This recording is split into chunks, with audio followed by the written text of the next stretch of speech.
Hi guys, it's Haku here, and I'm here to tell about my story with King Belial. And it is an experience that I had with him, okay? When I first met him, he actually possessed me, which I wasn't expecting at all. Uh, I remember I was on the cell phone with my ex, and I was trying to have him help me get rid of him, because that was the first time I was ever possessed with it by being like that, and I was freaking out. So my ex was telling me to get in like this cold bath, to like put a whole bunch of salt in there, and he was just trying to like do everything that he could. But it's fucking belly. I don't think you can fucking exercise something like that easily.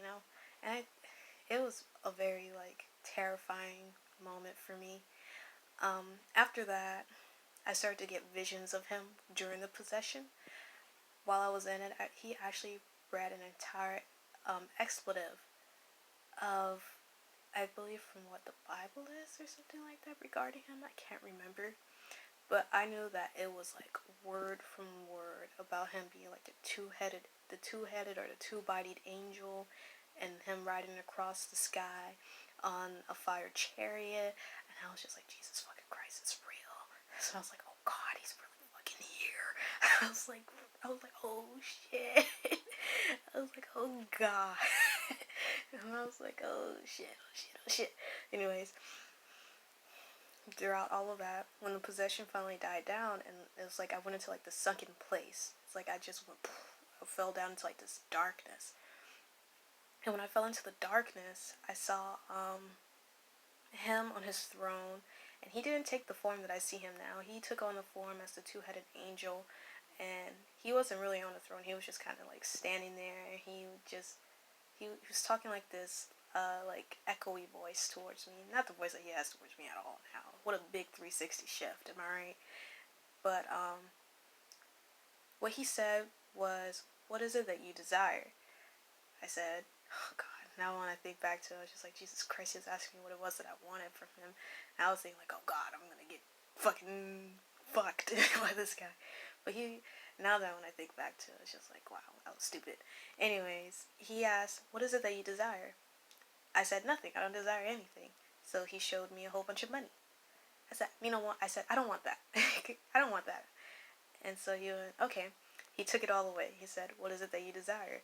I said, I don't want anything. And he showed me a whole bunch of like beautiful people that I could like have, marry, whatever the fuck, I said, I don't want that.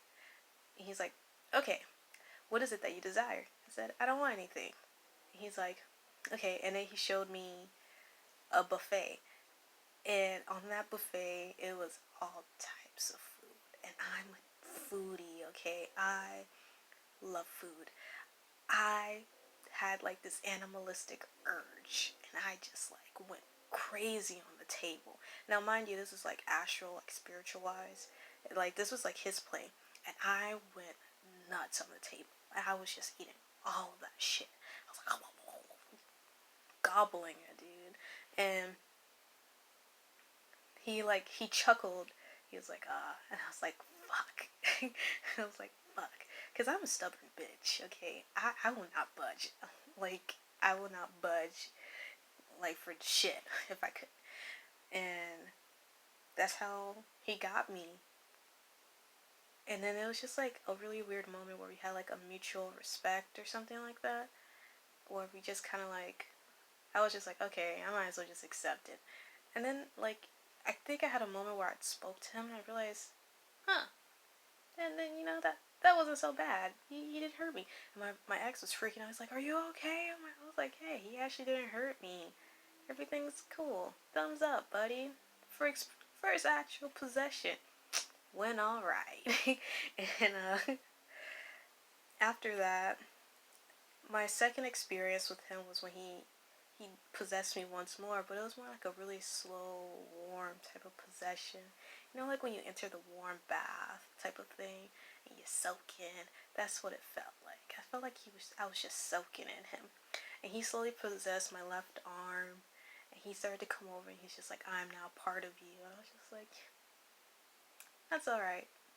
I can take this. Like, I just accepted it. I was just like, my thought process was just like, well, if he's in me already, I might as well just accept it. I just said, I'll just go with the flow. I literally just went with the flow. And that's how I just became a part of him. And then when he did that, I started to learn more about him. I started to understand him more. And then that's how my relationship with him started to develop more and more and more. And then as my relationship with him began to develop more, his appearance towards me started to shift. There was a point where I was really sad about something. Something devastated me, and he took on the form that I see him second most now, where he's like a huge draconic humanoid wearing like obsidian scale type armor. It's the best way I can describe it. I wish I knew how to fucking draw. Maybe I'll just Google like anime draconic knight pictures to show you guys what he looks like. I can draw, but I can't draw like stuff like how he looks. And he's huge, like he's towering. He's like 12, 13 feet. He's humongous. But like as humongous as he is, like he gives such like a safe feeling whenever I go to see him. Like I feel so protected by him, and that's why I'm really glad that I met him, and I really love him. And back to what I was saying about this experience, and this being the first time that I saw him, I was really sad, and I was just like devastated. I was just torn up inside, and I just felt really alone.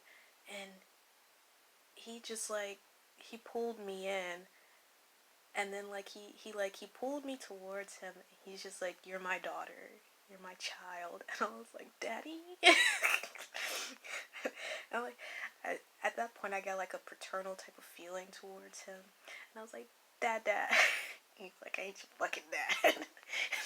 He wasn't like that, but he's just like, I feel like he was just like, "I'll accept this." I guess. And he was just like, as I started to do more research on him, that's how I started to learn that he picks up witches, mostly female witches, and he takes them on as like his daughters. And I was like, that explains why I feel like he's my daddy. and more than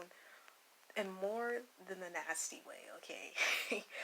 Because he could go both ways. It's just like, hold on, I didn't ask for that other way. I just want the normal daddy. Slow him down. But there was that time, and a lot of the ways that he would comfort me. Oh, the camera went too close to my face. Hold on.